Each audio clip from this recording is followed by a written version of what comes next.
Kalla. Kalla.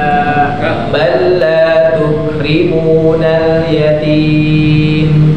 Bal la tukrimunal yatim. Wala tahadduna ala ta'amil miskin. Wala tahadduna ala ta'amil miskin. Wa ta'kuluna at-turatha aklan lamma. Wa ta'kuluna at-turatha aklan lamma. Wa tuhibbuna al-mala hubban jamma. Wa tuhibbuna al-mala hubban jamma. Ya. Kalla. Kalla itu ada dua, ada bantahan, ada penegasan. Kalau bantahan dianjurkan berhenti dalam membacanya. Ya, makanya kalau bisa berhenti dulu di kalla. Bukan berarti sakta. Sakta mah cuma satu dalam riwayat Hafiz.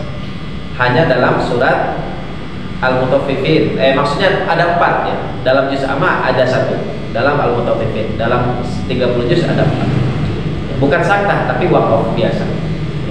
Kalla, sekali-kali tidak. Nah, ini sama Allah dibantah. Sekali-kali tidak. Bukan harta yang menjadi barometer kemuliaan seseorang. Bukan seorang itu hebat dalam kedudukan, dalam jabatan, bukan. Ya. Bahkan balla tukrimunal yatim. Yang kalian omongkan itu bukan seperti itu. Bahkan kalian dengan harta kalian tidak mau memuliakan anak yatim. Nah, ini teguran dari Allah Subhanahu wa taala oleh kepada mereka yang menganggap harta itu barometer kemuliaan. Ya. Anak yatim ini kan anak yang ditinggal oleh orang tua. Ya. Yang mana mereka butuh dengan kasih sayang. Anak kita ketika butuh sesuatu kita bisa kasih karena kita ada. Atau kita dulu ketika kecil ingin sesuatu, orang tua kita masih ada, kita gampang untuk minta. Tapi anak yatim ketika minta sama siapa? Ya. Malahan kebanyakan anak yatim itu diurus di panti asuhan. Makanya luar biasa bagi mereka yang ingin mengurus anak yatim. Kata Rasulullah, ana wa kafirul yatim fil jannati hakada wa asyara bis sababati wal wusta. Kata Rasulullah, aku dengan pengurus anak yatim seperti ini di surga, menunjukkan kedekatan. Wa asyara bis sababati wal wusta. Beliau mengisyaratkan 2 telunjuk, jari tengah dan jari telunjuk. Luar biasa. Nah, lihat orang yang menganggap barometer kemuliaan adalah harta, ternyata mereka pelit terhadap anak yatim. Mereka tidak mau beri makan anak yatim, mereka pelit terhadap anak yatim, bahkan mereka menghardik anak yatim. Karena ada sebagian kisah diriwayatkan bahwa orang-orang Quraisy ketika diminta harta, diminta sesuap nasi oleh anak-anak kecil, anak-anak yatim, mereka mengusir begitu saja. Nah, ini ciri khas mereka, orang-orang kafir. Makanya di surat Al-Maun juga dibahas. Nah, ini kemudian ayat ke-18 kata Allah, wala tahadduna. Ini dalam ilmu tajwid berhukum mad lazim mutsaqal kalimi, ya, dibaca panjang dulu kemudian masuk pada tasdid. Ya, kata Allah, dan kamu tidak saling mengajak memberi makan orang miskin. Kepada anak yatim mereka menghardik, mereka pelit. Kepada orang miskin, orang yang ya sehari-harinya tidak seperti orang yang berkecukupan, ya, punya penghasilan tapi tidak cukup, merekalah yang butuh bantuan, merekalah yang harus diberi. Ya, makanya orang fakir miskin itu adalah orang yang berhak menerima zakat paling pertama. Ya, makanya kan di sebagai bagian lembaga-lembaga zakat, siapa yang paling prioritas untuk diberikan zakat? Mereka orang-orang miskin. Ini saling melengkapi. Allah kasih motivasi, Allah kasih pahalanya. Orang miskin pun nanti ketika misalkan karena takdir mereka miskin ya dari Allah Subhanahu wa taala. Kata Allah Subhanahu wa taala, kadang Allah melimpahkan harta yang banyak, kadang Allah juga menyempitkan harta pada seseorang. Dari mana itu? Dari Allah Subhanahu wa taala. Miskinnya seseorang dari Allah, kayanya seseorang dari Allah. Tapi mau tidak orang kaya itu berbelas kasih kepada orang miskin? Orang miskin dapat faidah dari orang kaya. Sebenarnya sini sudah dibahas dalam al-lail. Sebenarnya orang kaya yang dapat faidah banyak dari orang miskin. Dengan hadirnya orang miskin, kalau kita maknai dengan dalamnya ayat ini, orang kaya ini dapat pahala berlimpah, gitu. Orang miskin cuma dapat makan ngan sehari talit misalkan. Ketika dia lapar misalkan dikasih makan, faidahnya, keutamaan, manfaatnya kan hanya beres. Ketika dia makan beres, sudah kenyang. Tapi orang yang memberi luar biasa dengan hadirnya orang miskin. Bagaimana Allah Subhanahu wa taala memberikan anugerah yang banyak kepada mereka yang dermawan. Tapi lihat orang kafir ini tidak mau memberikan sedikit pun hartanya kepada mereka yang membutuhkan. Bahkan wa ta'kuluna turasa aklan lamma. Nah ini. Sedangkan kalian memakan harta warisan dengan cara mencampur baurkan, tidak mau tahu yang halal dan yang haram. Ya. Makanya apa kata Al-Qurtubi ya dalam Al-Qurtubi ini, al-aqlul lamul ladzi yaqulu kulla syai'in jadidu la yas'alu anhu ahlam wa am haram wa yaqulu alladzi lahu wa li ghairi. Yakni mereka memakan segala sesuatu yang ia dapati dan ia tidak bertanya tentang harta yang ia dapati di tangannya apakah halal atau haram. Ia juga memakan miliknya dan milik orang lain.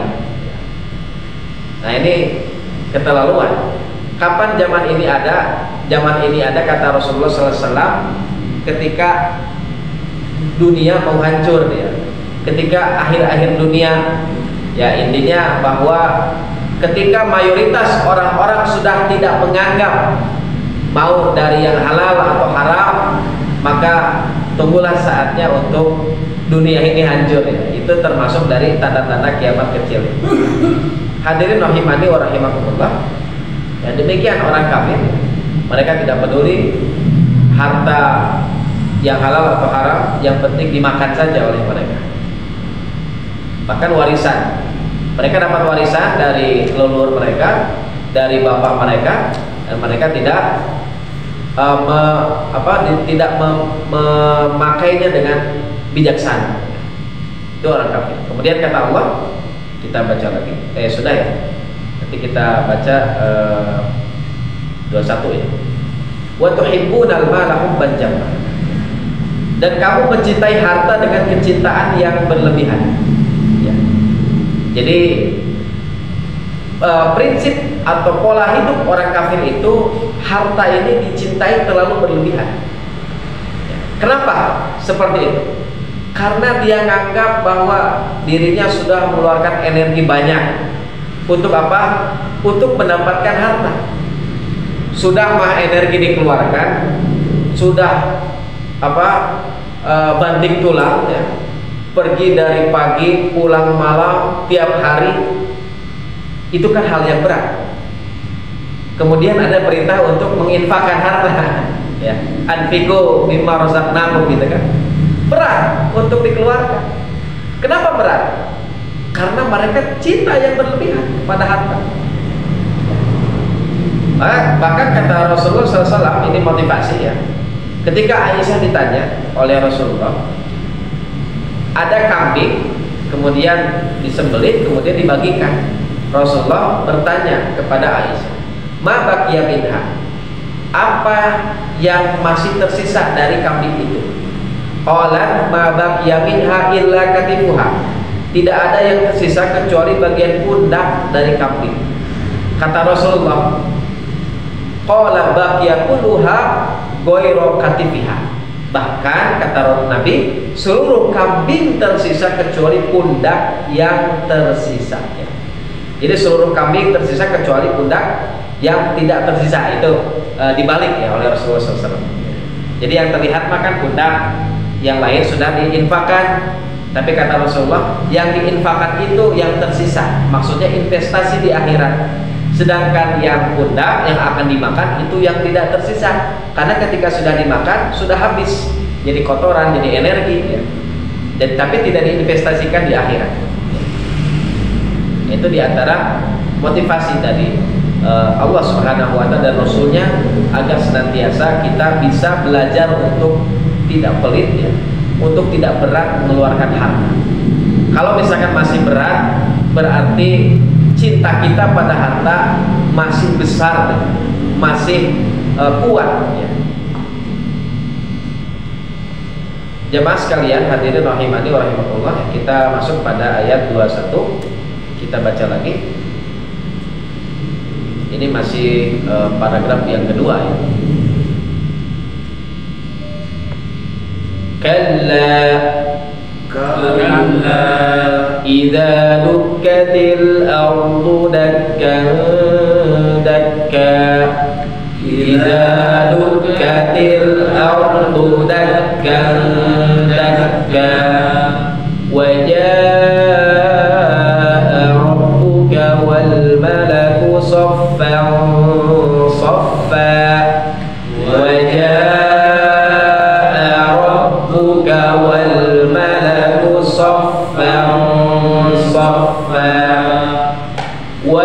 وجيء يومئذ بجهنم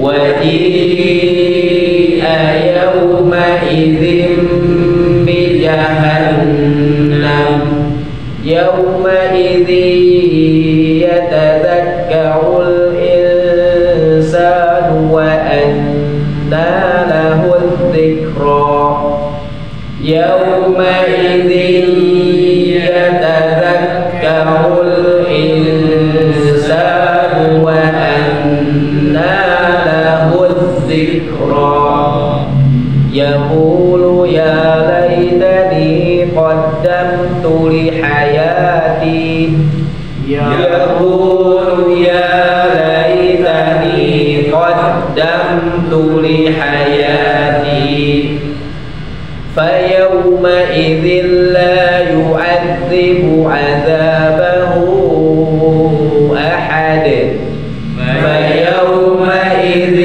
لا يعذب عذابه أحد ولا يوثق وثاقه أحد ولا يوثق وثاقه.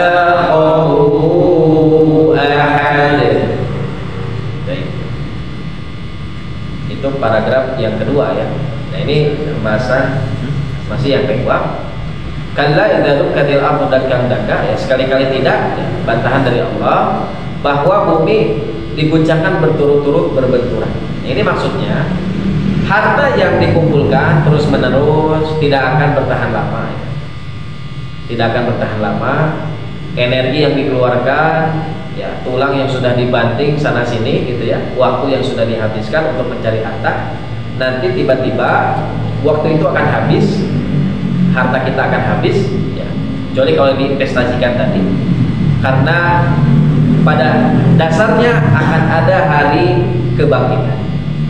Nah sama Allah disebutkan suasana yang mencekam ya. Nah ini di ayat kedua-dua, suasana yang mencekam bagaimana kondisi orang-orang ketika di yaumil akhir ya, ketika di padang mahsyar.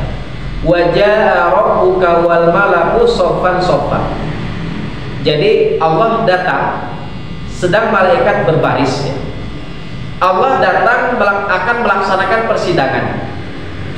Kapan kejadian ini? Kejadian ini akan terjadi ketika manusia berkumpul di padang mahsyar berdiri. Makanya kiamat itu kan kiaman ya, kiamatnya kan berdiri. Maka orang-orang akan berdiri, tidak akan ada yang duduk, tidak akan ada yang tiduran, semuanya akan berdiri ya. Akan berdiri untuk apa? Untuk menunggu kehadiran Allah Subhanahu wa Ta'ala. Maka Allah hadir dengan malaikat berbaris. Tidak ada yang berani berkata sedikit pun dari para malaikat yang dengan kondisi perawakan yang asli, wujud asli malaikat. Malaikat besar, sedangkan manusia kecil-kecil. Ya. Dan ketika itu manusia akan berdiri, dan sedangkan jarak matahari itu hanya berjarak 1 mil saja dari kepala mereka. Dan mereka akan merasakan itu dalam waktu lama. Maka nanti akan ada syafaatul uzma dari Rasulullah SAW. Berupa apa? Berupa datangnya Allah Subhanahu wa Ta'ala. Karena mereka sudah tidak sabar ya. Orang nungguan wae 1 jam 2 jam katanya. Kayak cenah orang akad ke itu, kayak tungguan di dia. Ternyata kita yang pertama datang. Nunggu 1 jam, 2 jam, 3 jam, ya aduh kesel itu datang-datang ya. Ini nunggu ratusan ribu tahun. Tidak sebentar ya. Lama sekali. Bahkan orang munafik, orang kafir di sana sudah kesal. Ingin disegerakan acara ini apa? Allah Subhanahu wa Ta'ala mau mengadakan acara apa? Maka akhirnya Allah hadir, dan hadirnya Allah adalah syafaatul uzma dari Rasulullah SAW, syafaat yang agung dari Rasulullah untuk semua manusia, bukan hanya orang beriman, bukan hanya orang soleh, tapi semuanya akan mendapatkan ini. Nah, ketika suasana mencekam itu, Allah hadirkan. Ini neraka sudah diciptakan oleh Allah, kemudian Allah hadirkan, didatangkan. Waji'a yauma idzin bi jahannam. Pada hari itu diperlihatkan neraka jahanam. Ya. Pada hari itu, yauma idzin yatadzakkarul insanu wa anna lahu dzikra. Pada hari itu sadar manusia, tapi tidak berguna baginya kesadaran itu. Ini dalam hadis riwayat Muslim. Yu'ta bi jahannam yauma idzin laha sabuna alfi zamam. Jahanam akan didatangkan pada hari itu, dan dia memiliki 70.000 tali kekang. Di neraka itu seperti wadah besar sekali, yang manusianya kecil-kecil, ditarik oleh para malaikat. Jumlahnya berapa?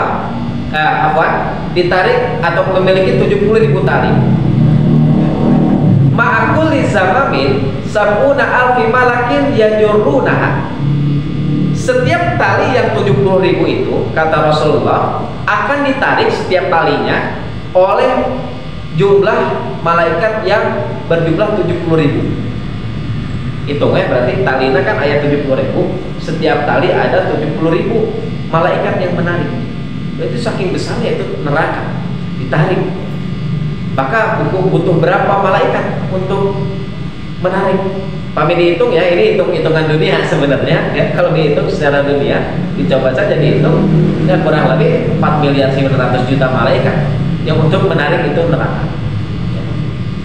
Bahkan neraka jahanam itu nanti berkata ya, dalam surat Qaf ini yang luar biasa ya, ketika saya baca mengerikan. Yauma taqulu yauma naqulu li jahannam.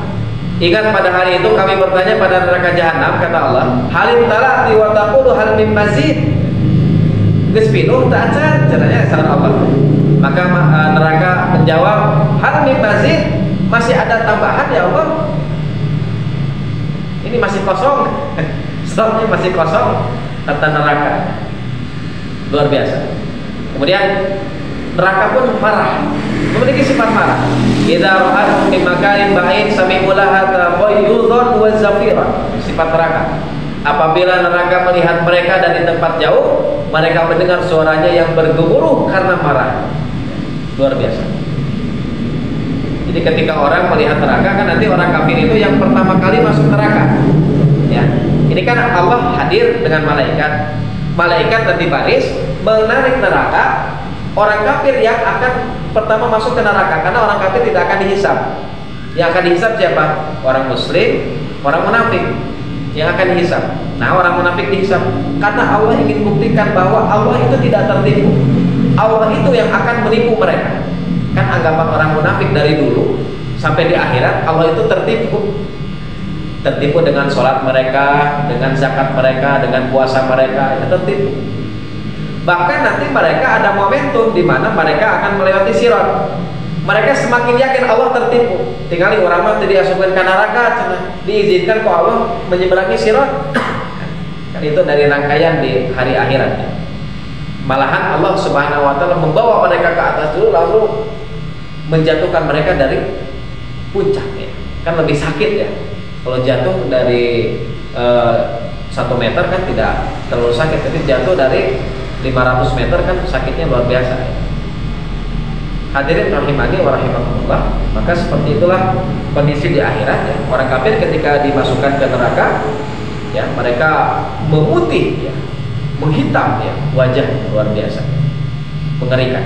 Kemudian kata Allah di ayat 24, yaqulu ya laitani qaddamtu li hayati. Nah, dia mengatakan alangkah baiknya sekiranya dulu aku mengerjakan kebaikan untuk hidupku ini. Qaddamtu itu di masa dunia, li hayati maksudnya di masa akhirat. Jadi untuk hidupku ini maksudnya di masa akhirat. Karena kehidupan yang hakiki adalah akhirat, bukan dunia. Dunia hanya berkisar 60, 70, 100 tahun beres ya. Makanya mereka akan berkata di hidupku ini sekarang. Kata Ibnu Katsir ya, yaqulu ya laitani qaddamtu li hayati, yakni yandamu ala ma kana salafa minhu minal ma'asi. Kata Ibnu Katsir, dia menyesal atas apa yang dulu ia kerjakan di dunia kalau ia seorang pelaku maksiat. Jadi kalau seorang pelaku maksiat, dia akan menyesal, nah orang teh maksiat wae, nah ninggalkeun salat misalkan ya. Kenapa tidak beramal soleh? In kana asyan wa yawaddu law kana izdada min ta'at in kana ta'ian. Bahkan kata Ibnu Katsir, bahkan jika seorang taat, ia akan berangan-angan kalaulah seandainya ia bisa menambah ketaatannya. Dia merasa amalnya kurang, nah cenah amal soleh teh berkurang ya. Kenapa baca Quran teh bersaeutik misalkan ya. Kenapa tidak dipakai waktu malam itu untuk sholat misalkan ya. Kalau orang kafir dia menyesal kenapa tidak beriman. Kalau orang bermaksiat dia menyesal kenapa dia tidak beramal soleh. Kalau orang yang taat dia akan menyesal kenapa ketaatannya hanya sedikit ya. Kenapa bersedekahnya hanya sedikit misalnya. Kenapa misalnya setiap hari saya isi waktu dengan membaca medsos misalnya ya, medsos yang tidak berguna misalkan ya. Ada yang kan, ada yang berguna gitu ya, ada juga yang tidak berguna. Kebanyakan kan tidak berguna ya, orang-orang melihat itu kan, kalau lihat ceramah gitu ya ditinggal kan hanya 24.000, hanya 50. Kalau lihat di YouTube itu yang prank-prankan gitu ya jutaan ya, itu yang melihat, yang menonton. Melihat podcast yang membahas tentang suatu hal yang keji ya, munkar ya. Ada kan podcast ya, ada 18 tahun ke atas ya. Seorangnya itu orang yang punya podcastnya seorang mu'alaf ya, yang nonton jutaan luar biasa. Tapi lihat ceramah ya di Persis TV kan, saya belum pernah lihat Persis TV ini sampai ratusan ribu sampai 1 juta apalagi ya, hanya sedikit ya. Ini contoh real fakta di lapangan bahwa orang ini banyak menghabiskan waktu dalam kegiatan yang tidak berguna. Makanya nanti akan menyesal di akhirat. Yaqulu ya laitani qaddamtu li hayati. Nah, cenah baheula YouTubean wae cenah kitu nya, tara ngaji misalkan. Di antara penyesalan. Nah, kemudian kata Allah, fa yauma idzil la yu'adzibu 'adzabahu ahad. Maka pada hari itu tidak ada seorang pun yang mengazab seperti azabnya yang adil ya. Di dunia mah tidak adil ya. Ada orang dihukum, divonis tidak adil. Ada seorang nenek yang mencuri kayu divonis 5 tahun penjara. Tapi ada orang yang korupsi 270 triliun 27 triliun ya, itu bisa dibeliin pesawat terbang sebenarnya, memberikan channel sih karena sadaya kolektor gitu sa Jawa Barat ya. Kita bisa mandi channel ya, dengan 271 triliun ya. Itu di nggak tahu ini kondisinya bagaimana. Tapi yang sudah kan kondisinya 4 tahun, 5 tahun keluar nyalek deui gitu kan. Ini tidak adil. Tapi Allah Subhanahu wa taala akan adil. Bahkan ada orang yang disiksa oleh Allah oleh manusia di dunia padahal dia tidak melakukan kesalahan. Ini terjadi ya. Bahkan ada beberapa negara-negara yang menjadikan ini film. Bahkan dia tidak bersalah tapi disiksa kemudian dihukum mati. Ya. Luar biasa. Kata Allah Subhanahu wa taala, ya, tidak ada di akhirat itu yang siksanya sama seperti siksaan Allah. Allah menyiksa adil, dan siksanya lebih kejam. Itu ya, kalau misalkan di dunia siksanya ya, ada orang yang dikuliti misalkan kulitnya ya, kemudian dipotong, kemudian tempelin atau dikucurkan ke air cuka ya, air jeruk misalkan, air lemon, kan perihnya luar biasa. Tapi siksaan Allah akan lebih dahsyat, karena di antara sifat Allah itu adalah syadidul iqab. Jangan lupakan, Allah itu adalah syadidul iqab, yang maha keras siksaan. Tapi kata Rasulullah, rahmatnya Allah selalu diutamakan atau didahulukan daripada kengeriannya, daripada amarah. Itu intinya. Hadirin rahimani wa rahimakumullah. Kemudian kata Allah, wala yusiku wasaqahu ahad, dan tidak ada seorang pun yang mengikat dengan belenggu-belenggu di neraka jahanam seperti ikatannya. Kalau ada orang diikat misalkan lama sekali di dunia, tidak ada orang yang merasa terancam atau merasa menderita seperti ikatannya Allah Subhanahu wa taala. Intinya Allah ingin menegaskan di sini, jangan main-main ya. Hidup ini jangan dipakai dalam hal yang tidak berguna, karena ancamannya berat, siksaannya tidak seperti siksaan di dunia. Ketika Allah menyiksa, ketika Allah mengikat, ketika Allah membelenggu, belenggunya tidak sama dengan belenggu yang ada di dunia. Nah, kita masuk pada paragraf yang terakhir ya, dalam surat Al-Fajr.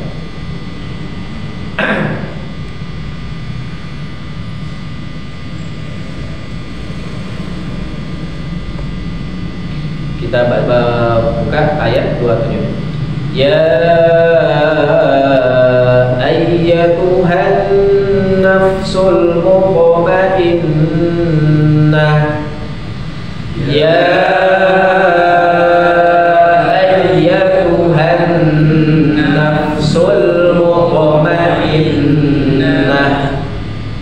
irji'i ila rabbiki radiyatan mardiyah, irji'i ila rabbiki radiyatan mardiyah, fadkhuli fi ibadi, fadkhuli fi ibadi, wadkhuli jannati, wadkhuli jannati.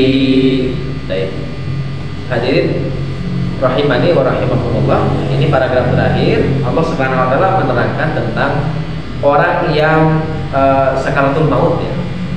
Orang yang sakaratul maut, dicabut nyawa. Bagi mereka yang beriman, Allah diterangkan di dia. Jadi yang beriman akan dicabut dengan tenang. Ya ayyatuhan nafsul mutmainnah, wahai jiwa yang tenang. Yaitu yang tenang dengan keimanannya. Maksudnya yang tenang di sini adalah dia tenang dengan keimanannya, dia tidak ragu. Dia tidak ragu, dia sholat. Dia tidak ragu bahwasanya sholatnya ini untuk Allah Subhanahu wa taala. Dia tidak ragu sama sekali bahwasanya nanti sholatnya akan dibalas oleh Allah Subhanahu wa taala. Ketika dia bersedekah, dia tidak ragu bahwasanya Allah akan membalas sedekah. Ketika dia beriman, dia tidak ragu bahwasanya Allah Subhanahu wa taala tidak pernah mengingkari janji. Dia tidak ragu bahwasanya Allah Subhanahu wa taala sudah menyiapkan dua tempat di akhirat, surga dan neraka. Dia tidak ragu. Dia yakin bahwasanya surga itu hak, neraka itu hak. Nah, itu maksud dari jiwa yang tenang. Maka disampaikan, wahai jiwa yang tenang. Ada juga yang berpendapat bahwa ini adalah perkataan malaikat ya, yang akan mencabut nyawa seorang yang beriman. Wahai jiwa yang tenang, irji'i ila rabbiki radiyatan mardiyah, kembali pada Tuhanmu dengan hati yang ridho dan diridhoinya. Radiyah, hatinya ridho ya. Karena ada orang yang takut bertemu dengan Allah Subhanahu wa taala, tidak ridho, tidak mau mati ya. Atau takut pada Allah Subhanahu wa taala, tapi ini ridho karena apa yang dijanjikan oleh Allah selama ini dia akan dapatkan. Apa yang dicita-citakan dia akan dapatkan sebentar lagi. Radiyatan mardiyah, diridhoi oleh Allah Subhanahu wa taala. Apa yang Allah sampaikan apa yang Allah sudah janjikan berupa surganya, berupa kenikmatannya, semuanya akan diberikan. Bahkan seorang yang beriman ya, ketika dia masuk ke liang lahat, ketika dia diistirahatkan oleh malaikat dengan izin Allah Subhanahu wa taala, nanti ada jadwal dia akan berkeliling melihat surga. Ini baru permulaan. Tapi mereka yang beriman akan mendapatkan kemuliaan tersebut dan akan mendapatkan anugerah tersebut didahulukan dulu. Apalagi ya anugerah atau kenikmatan yang akan mereka dapatkan ketika mereka sudah dibangkitkan. Di alam barzakh saja mereka mendapatkan kemuliaan. Kemudian kata Allah, fadkhuli fi ibadi, maka masuklah ya kamu ya, jiwa, maksudnya jiwa al-mutmainnah di sini kan udkhuli ya, muannas gitu ya. Domirnya anti, tidak angkat. Karena fadkhuli ya, masuk kembali lagi ke nafsul mutmainnah. Berarti dihukuminya muannas. Fadkhuli fi ibadi, masuklah ke dalam golongan hamba-hambaku. Maksudnya yang soleh, yang beriman, yang diridhoi itu ada ternyata sebelum kamu ya. Banyak ternyata sebelum kamu ya. Ternyata hamba-hamba Allah itu banyak. Maka bergabunglah bersama hamba-hamba Allah yang lain, bersama mereka yang sudah beriman dulu, yang sudah Allah wafatkan dulu. Ini kabar gembira, karena mereka tidak akan masuk ke surga sendiri ya. Nah ini kan dominnya satu, fadkhuli ya, satu. Tapi Allah sebutkan bahwa fi ibadi, masuk ke dalam hamba-hambaku. Maksudnya bahwa orang yang beriman itu bukan hanya satu saja, bukan hanya dia saja. Jadi mau teun di surga teh gitu, seueuran gitu. Di surga teh. Kemudian kata Allah, wadkhuli jannati. Walaupun di sini seorang hamba tersebut sudah disuruh untuk masuk ke dalam golongan hamba-hambanya Allah Subhanahu wa taala, tapi tetap di ayat 30 Allah sebutkan lagi, mufrad lagi di sini. Seorang lagi, wadkhuli gitu ya. Jadi tetap satu lagi. Kenapa? Karena di sini upaya Allah Subhanahu wa taala memuliakan. Upaya Allah Subhanahu wa taala memperhatikan. Jadi ulama kan, apakah Allah akan memperhatikan saya ketika satu orang? Allah akan memperhatikan kalau dia beriman. Tentunya. Apa dalilnya? Ini dalil. Walaupun orang yang masuk surga banyak, tapi Allah bakal diperhatikan satu demi satu orang yang masuk surga. Wadkhuli jannati, ini dalilnya. Jadi orang itu akan diperhatikan oleh Allah Subhanahu wa taala spesial, istimewa seorang tersebut. Nah, mereka dia akan masuk ke surga, akan tambah kebahagiaannya ya. Dan dia spesial ya di mata Allah Subhanahu wa taala karena mendapatkan perhatian khusus. Ini dalam tafsir At-Tahrir wa Tanwir ya, dijelaskan. Alhamdulillahirabbil alamin. Hadirin rahimani wa rahimakumullah, selesai pembahasan tentang surah Al-Fajr ya. Dari awal sampai akhir, insyaallah kita nanti lanjut lagi pada pembahasan tafsir selanjutnya insyaallah bismillah. Qul qouli hadza wa astaghfirullah li wa lakum. Rabbana atina fid dunya hasanah wa fil akhirati hasanah wa qina adzabannar. Wassalamualaikum warahmatullahi wabarakatuh.